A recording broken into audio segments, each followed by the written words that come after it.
Hello, friends, and welcome back to the Out of Spec podcast. I'm Francie, your host today, and I'm glad to have you here. Today, I'm grateful to have on the show Stephen Tok, Director of Sales from Kempower Energy, and also someone who has a background in the utility industry. I was looking online, which is always great in this space. And you're here to speak about reliability specifically and how Kempower is tackling uptime and dependability in the world of EV charging. So thank you, Stephen, for charging up with me this morning on the podcast and filling in our viewers about your work. Yes, thank you for having me. Appreciate it. Yeah, of course. And many of our listeners probably know by now that we have worked with Kempower in the past, out of spec that is, and I'm glad that we get a chance to highlight why we would choose to partner with your company and share more about what Kempower is doing to bring improvement to the EV charging experience. So I hope that sounds good to you, Stephen.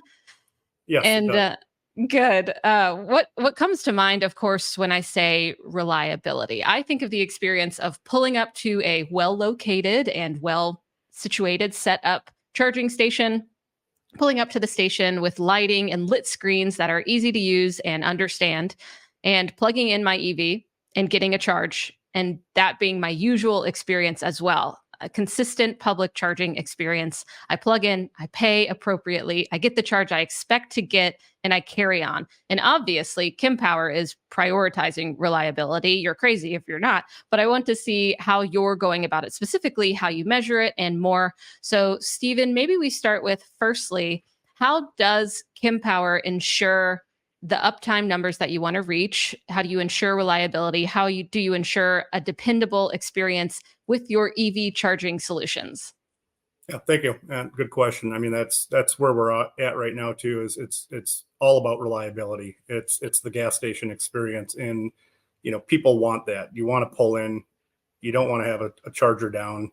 And how Kempower is ensuring this. We come from a 70+ year background in the arc welding industry, and so that technology that's been worked on for 70+ years is an ongoing, development R&D, and we've brought that over to the EV charging space, which is very similar to arc welding as a DC charger. And so, having that experience and coupling that with our software, which is called ChargeEye, it's really what helps us keep our uptime at the industry leading. I think we're, on paper 99.9x%. So we are one of the highest, and it's that reliability that's kind of catapulting Kempower to the forefront. You've seen what's happened the last 5-6 years in the industry with chargers not working, no spare parts, things like that. And one of the other things that helps us with our ChargeEye is we have APIs that we can actually tie into our partners' software, service partner software. And so, when something, say it does happen, which we don't like to hear, we are on the forefront of getting a product out that, rolling a truck with the diagnosis already in hand. And that's where our software really helps that. We don't have a lot of moving parts in our modules. So it's swapping a module out and putting a new one in within 5 minutes and having that uptime. We also, the technology in our modules, it's different from most because it's a dual channel. So a 50 kilowatt module that we have in our product is a dual channel, 25 kilowatt each. And so if one of those channels does go down, we are pulling from another channel from another rectifier. You see behind me, there's 3 rectifiers together. So it might be powering out of one. We're pulling a different channel out of 2, and we can go back and forth like that. If we're using one extensively, we'll switch to another one to allow that time to cool down and not be used. And so, that tied in with the technology is really, really how we ensure that. But also, last is really partnering with our partners in our service department, making sure we have spare parts across the nation and across the globe. We encourage and sometimes mandate that our partners have spare parts on hand. And we do have that, across North America right now. And so a lot of the resellers and software companies out there now are taking that, it's their name on the charger. It could be Kempower, but it could be somebody else's name. And, that call comes in, it's going to them. And they need to be the one to get out there, have that initial call and have that back up and running, within hours. And so having a very close relationship with those partners is key to us as well. I hear a lot of interesting points that I think I've heard, a lot when you think about reliability, which is like redundancy, backup plans, because problems are going to arise. So it's great to hear that, redundancy is a real big part of that. And I think the modularity approach is really important too, because it seems more like a quick fix. Like this is something that we can apply across the network. We can address it very quickly. We go there, we know exactly what to do, but also maybe not everything shuts down at once when you have the redundancy and the modularity as well. So correct. You were speaking about partners, which is of course important. And there are many partners that you can have. And one of them might be local, state, or a federal partnership, whether it's from grants or funding or some sort of organization. And of course, there has been a ton of local, state, and federal input and funding and programs in the EV charging space. We're seeing the first of them really and how they're unfolding. And it's a lot of pressure as well on reliability and meeting uptime and even just defining these and also communicating to all the different parties what uptime means, what dependability means, how you measure it. Can you tell me a bit about how NEVI and other regulations are considered in your work at Kempower, specifically with reliability? Definitely. And a little fun fact as well is my previous role, I actually was the first person to sell the first NEVI in North America project. Oh, really? Through a partner, that we had, and to Hawaii. So the DOT. So I've had a lot of Very cool. Language around, what's being delayed, what's not, what the uptime percentages are, and things like that. And so, bringing that knowledge over here as well. NEVI, it's like a train, it's coming fast and people are trying to figure it out. They're trying to, how do we ensure that we meet these metrics? Because you can say you're 97% uptime, but you have to hit it. And if you don't hit it, there's going to be penalties, what those are. Yeah, exactly. It's, and you don't want to be in that position. Yeah, especially, there's a lot there right now. And, what the media, and everybody knows about and what you're seeing is a lot of these chargers are down. And that's really what this is based off of we're going to put this money out there, but you have to ensure that this is what you hit. You're seeing some grant monies out there now to go and replace chargers that don't work. And that's, you don't hear that in fuel industry or other things happening. So it's, really to get this movement going, it has to be reliable. It has to have a high uptime, 97%. I mean, in my book, it should have been 98%. It's until the infrastructure's out there completely, gas station you can pull into. If it's out of order, you go to the next pump. Here, we don't have that luxury right now. And, very few spaces that you pull in and that's it. There's one or two chargers. And if it's down, it's down. You're not getting to where you're going. So, with our uptime with 99%, that's really what we're touting. Again, partner networks, we're strategic in how we are signing up partners and who we're working with to make sure that if something does happen, hopefully it doesn't, but if it does, which it will, that we're there to mitigate that and to mitigate that damage, to mitigate anything that happens and to turn that thing around as quick as we can and get it back up and running. You look at the Tesla, all of the Tesla depots, if one charger's down, you really don't notice it because they're out there, they're proactive, they're fixing things, they're switching cables out on a cycled basis. But also if a cable does break, it's 24 hours later, it's back up and you don't even notice it. And that's across the board where we need to be, and that's why you're seeing NACs come out now and people are adhering to the standard because people are seeing that as reliability. And yeah, so, and, again, with NEVI and our modules, that having the 150 kW minimum per charger per port is, that's where we have that ability to pull from a different module, to pull from a different channel if something does happen. And so we're still giving that power that at least the minimum that we need to give. Well, we can fix the other one. And it's we're starting to see depots be put up. You have GM Energy, Flying J, A lot of the announcements, they're going to the high density, off freeway areas right now. And, it's time will tell, but it's, we're getting there. Yeah, I actually just finished a road trip in my new company EV. It's a VinFast, in fact, which is Okay. kind of funny, interesting experience. But of course, hit a Pilot Flying J, or not, of course, but luckily, I love checking them out, the different Pilot Flying J stations, and seeing how this expansion is happening. Because if you're going to go into these corridor areas that have a big influence, or there's a big emphasis on them, is what I mean.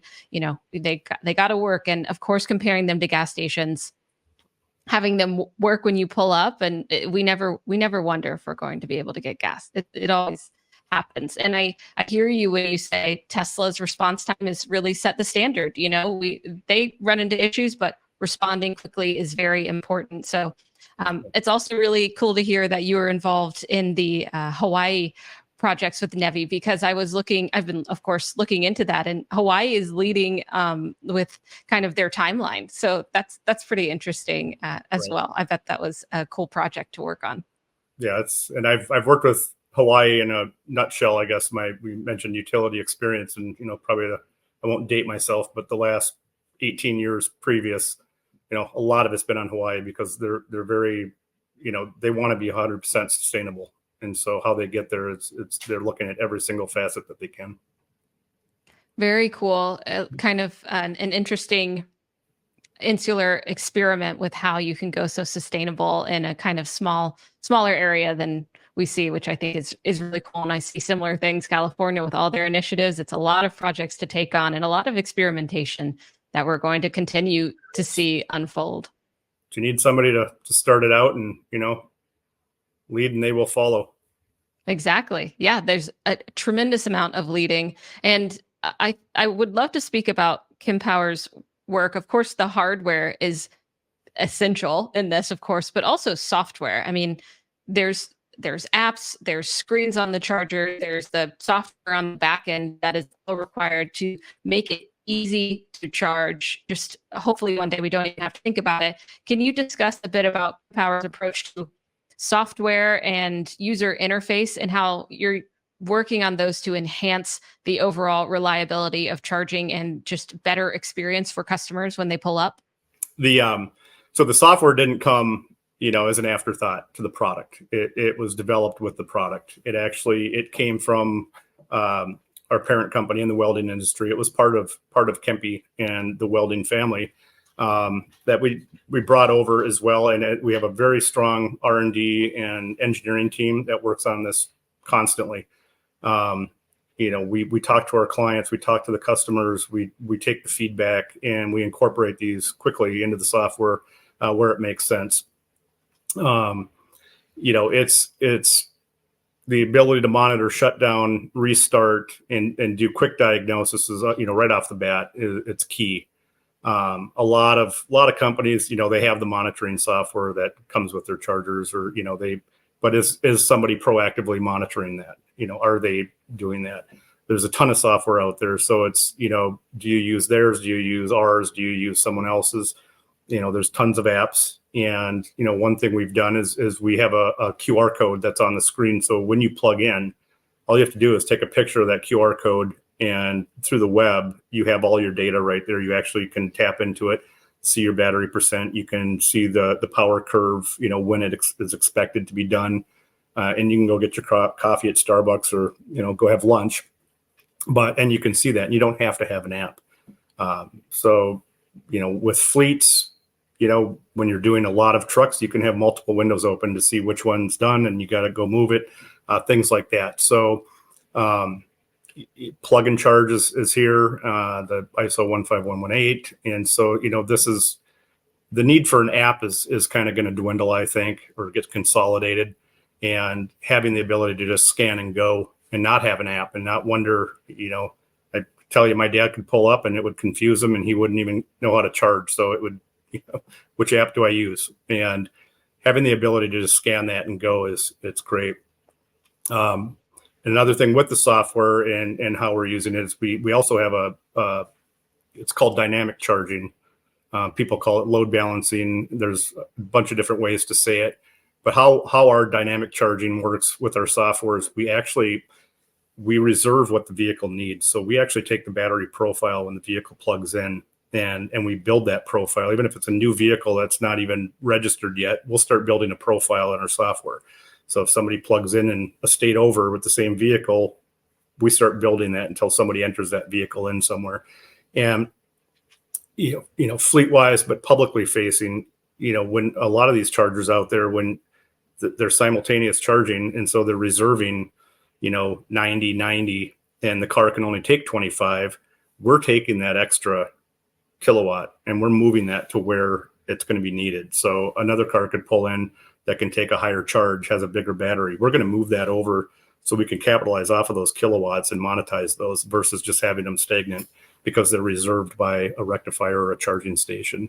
And so the software really has a lot going on, also we have a separate module within the rectifier for dynamic charging that does that. So that's been a big focus of ours as well.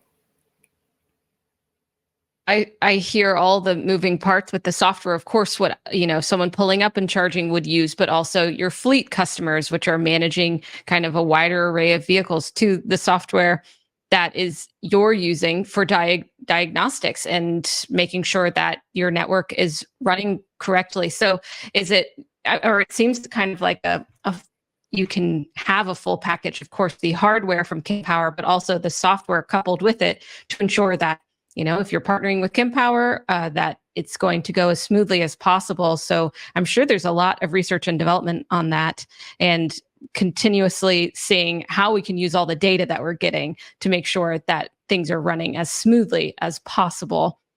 So it's really woven in every part of the charging experience. Mm-hmm. Love to hear it. And something that, of course, we're going to be tackling this year on the Out of Spec channel, and I think a lot of EV folks in general, is the conversation around temperature. So, of course, we've had huge cold snaps, and also hot weather changes are coming soon. We're still in February, so not quite yet. But how temperature affects not only the ways that our EVs drive, affecting our range, but also how they charge. And this is something that I think needs to be cleared up, not only what exactly is happening when EVs get really cold or really hot, or, all the effects of temperature, but also how the chargers are working in that space and how they then interact with a cold or hot EV. So on the topic, of course, research and development, what kind of cold and hot weather testing does your team do? Because on a cold or hot or mild day, I want to make sure that everything runs as smoothly as possible still. Yeah. And that's, again, another benefit of having this technology. As long as we've had, the modulars technology, is it's really been through its paces. And I think Kempower, being a Finnish company, we have pretty much one of the highest, I guess, market shares in the Nordics. So you can pretty much go as high as you want in Finland and Norway and Sweden and find a Kempower charger that's plugging away at, close to those 100% ranges. And, the more we put in, the more metrics we get from it. And it's never really been a problem. I mean, our headquarters is covered in snow quite often. And so, we've got a ton of chargers out in front that are plugged into all day, every day. We sponsor, just for an example, OMSE, and, they do a lot of rally car things, and we have a lot of mobile chargers that they use, and they're out in the Dubai desert. They're out in other deserts that are, constantly as hot as you can get, charging quickly. Cars are coming in, charging, and off they go. So we really have a lot of both weather conditions, and, we monitor it. We listen to feedback. If something is, again, with the software, if a spike is occurring, or say the temperature gets above 100 degrees and we see a spike at 3 p.m. every day, why is that happening? And so it gets us ahead of the game to go and diagnose what that is, and to start working on a plan to mitigate that if that's the case. Definitely. I think that's important. And of course, part of it is like, I hope that my EV is going to warm up appropriately to show up, but that, of course, you on the other side, Kempower or the charge point operator, is doing everything they can to meet me where I am and hopefully mitigate any problems. There's some things that are out of our control, but of course, yeah, actually putting them out in real world environments, because that's a lot of the comments that we get is like, well, over here in Norway, things are cold all the time. What's going on in the US? And we're like, okay, we're got to make our way there. We're not there quite yet. So those real world testing and research and development is really important, I think, because you can try to plan for what happens when, but unless you actually put it to the test, I don't think that we're going to get the best results. So I do love to hear that. And along the lines of cold storms or sweltering summers, is that of unexpected changes in our external environment and then how we adapt from there. And how does your team plan and research what you're going to do, how your products will be ready for emergency response? Specifically, this could be grid failures or mass evacuations or natural disasters, things along that line. What are y'all doing to prepare your network and your products for that? Yep. So a lot of, it's a big, if you look at DCAS in New York City and, what happens if they have a blackout and they're trying to electrify the city by 2030 with, first responders, fire, you name it. And if the grid goes down and they're relying on these chargers, how do they charge up? What are the backup plans? What's the redundancy? So, we're listening to clients, we're going to trade shows, we're attending workshops, we're going in front of customers, to find out what they're looking at. And we're taking all that knowledge. We're kind of like being that trusted advisor, we're hearing what California is doing. We're hearing what New York is doing, and we can go and we can help the customer in the Midwest that's just starting out. But, one of the sought after products that we have right now is our 50 kilowatt mobile charger. It's on wheels. It can move around. It's been sought after for all sorts of OEMs that are looking to, how can we get this on a trailer? How can we have a backup? And you don't want to say diesel generator, or you don't want to bring that into the conversation, but it's a reality that if something does happen, this is still fairly new, and you don't want to experience and have to deal with it right then. You want to be able to be ahead of the curve. So, putting these on charger or on trailers and having these able to get to high impact areas very quickly is key. The other thing I've been talking about for probably the last 6 years is the V2G, V2X.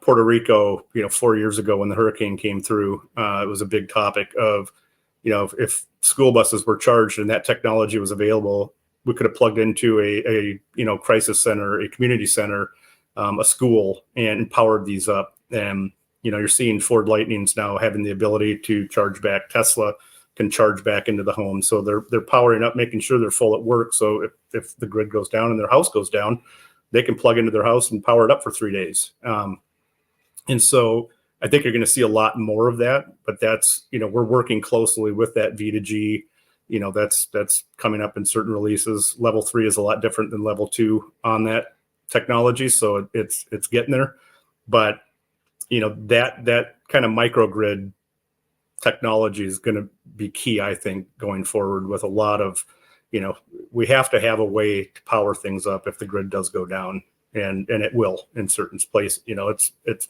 the more density you get, the more power you get on the grids. You're putting 650 kilowatt chargers on the grid. It's the equivalent of a 10-story apartment building that usually takes 2 years to put on, and here you're putting 3 or 4 of these on in 6 months, 7 months. So you're taxing the grid, and you have to have backup. You have to have something to mitigate that. And that's, right now it's the mobile chargers that we're seeing, scrambling to put them on trailers to have that. So. Yeah. Plan for the worst, hope for the best, right? It's also a realistic look at things. We're growing fast. There's pressure. Things are going to happen. Instead of just denying or trying to, just hope that they don't happen, make contingency plans so that we can support our people. And really interesting that you mentioned, Puerto Rico and what they were going through, because V2G and V2X is so interesting to me, and there's so much potential. But you're right, like AC is so different than DC, but being able to get a lot of power back quickly would be ideal in some circumstances, and having these backup plans. So it's interesting that you're working in that, and I'm sure there's collaborations to see, because all the automakers are making their different EVs, and how are we going to align and standardize that technology? And there's just tremendous collaboration to be had in this space to figure out how to do it, as quickly as possible and most efficiently as possible. And yeah, like you said, these disasters might happen. So to be able to plan for the future and how we're growing the grid, because I know that's a thing that I get a lot, is how is the grid going to be able to do this? It will, but we have to plan accordingly. Yeah. And I think people don't realize also is really what's impacted if something does go down like that. And it's, my vehicle I can't get to work. That's the tip of the iceberg. It's think about refrigeration trucks, think about vaccines and all sorts of things that have to be cold and have to be transported. And so how do you electrify a refrigeration truck and ensure that that's charged up? So in case something goes down, you have to have these trailers, accessible to be able to be charged quickly and stay charged, so you don't spoil food, so you don't spoil medical resources, things like that.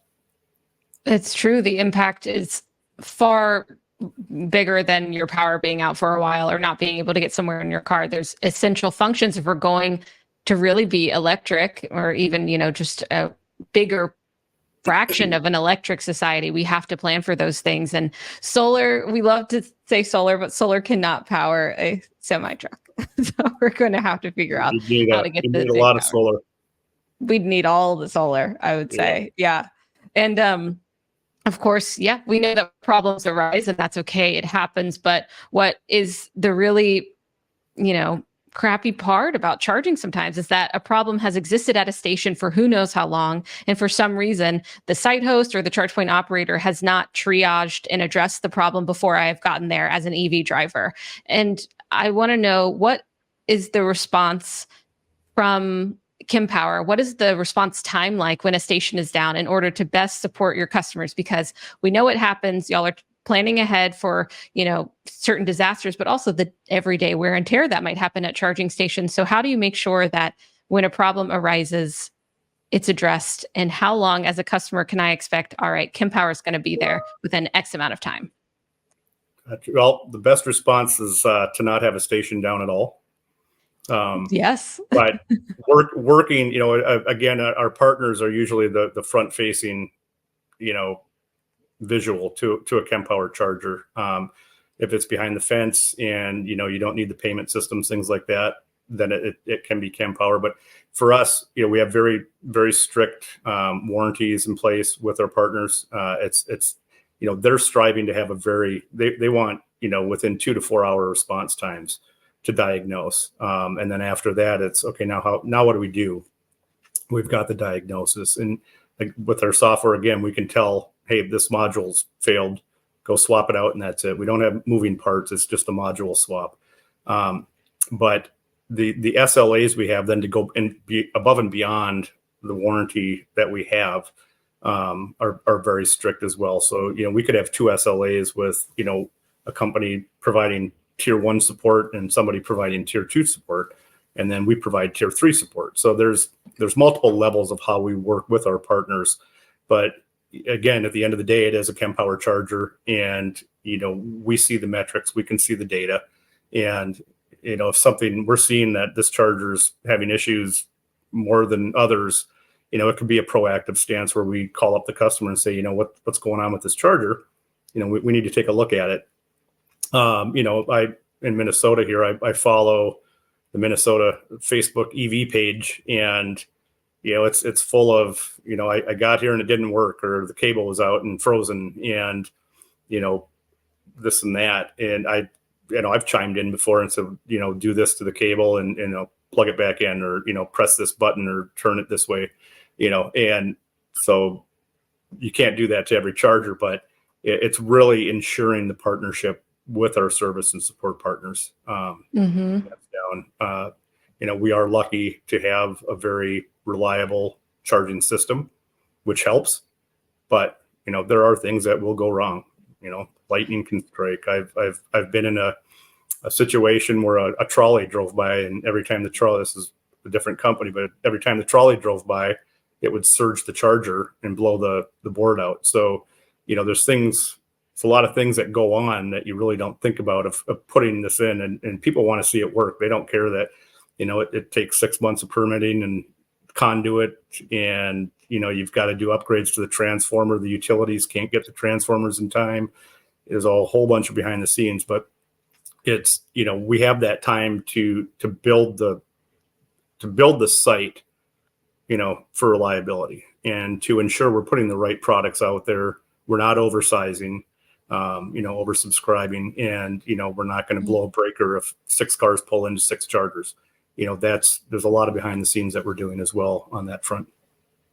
Realistic planning for sure. And, it's not, I like that it's, of course, you're doing all the research and development to make your hardware as great as possible, but it's not sell it, set it up and leave, keeping your partners from the beginning to the end accountable. I think that's really an important theme in this space, is that we all have to do our part 100%, or I'm not exactly in your part of the industry, but everyone has to be doing their part 100% to make sure that reliability is hit all across the way. And that if you're going to partner with Kempower, for instance, then you have to meet our standards. And you look at the OEM side too, the trucks and the vehicles that are coming out. You mentioned you drive a VinFast. They have 4 or 5 models, and how do you ensure that when it's not like a gas pump where it's the same. It doesn't matter what side of the car it's on. You plug it in or put it in, it's going to pump gas. And here it's the handshakes that take place. And how do you know the new vehicle could be the same manufacturer, different model, but that model could have a firmware update that the others don't. How are you ensuring that handshake is going to take place to then have that charge? And interoperability testing is key across every company. It should be on the forefront. And the benefit of having our mobile chargers, we're able to send those out. We do it. We just pay for shipping, and we send them out, and they have the same modules and the same communication stack that all of our chargers have. And so the companies can test these and utilize them. They can lease them.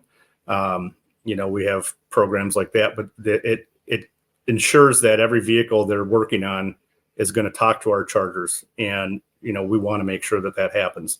And that should be a spec across the board for everybody.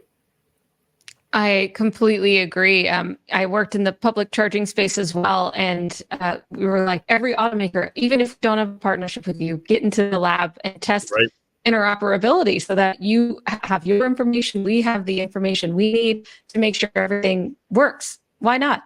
Start testing, especially if it's just Kempower will send you a charger. That's exactly right. Excuse me.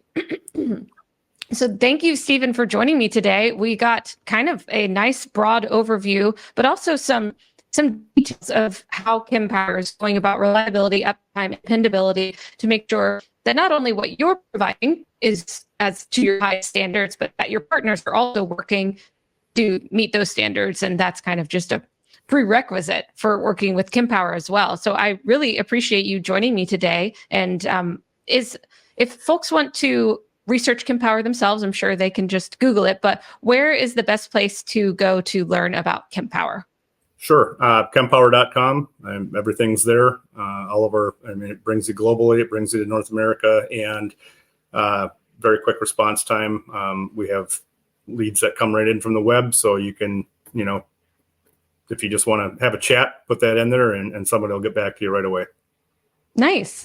Thank you so much, Stephen. I really appreciate it. I love your expertise, and would honestly love to talk to you more about your background and utility as well. I think that's such an interesting part of it, and obviously something valuable, a valuable perspective that you bring to the Kempower team. Well, I appreciate it. Thank you very much. Of course. And I hope our audience will enjoy learning about what you all are up to over at Kempower in terms of reliability and also working to provide an experience that will raise the status quo for EV charging. And of course, I want to mention that other episodes of the podcast will feature some of your colleagues, Stephen, who will cover in depth some of the things that we spoke about today, including your product line, scalability, green technology, and climate, and even more on regulation as well. So stay tuned for that, audience. Let us know if you have any questions for Kempower, but remember that more episodes are to come. And let us know if you have questions, and hopefully Kempower can get to them, like I said, in the comment section. And you can find in the description notes the link to the Kempower site as well. So thank you again for coming on to the podcast. Thank you, everyone, for plugging in with us today. We hope you enjoyed it. And I hope everyone has a wonderful rest of their day. We will see you next time on the Out of Spec podcast. Thank you.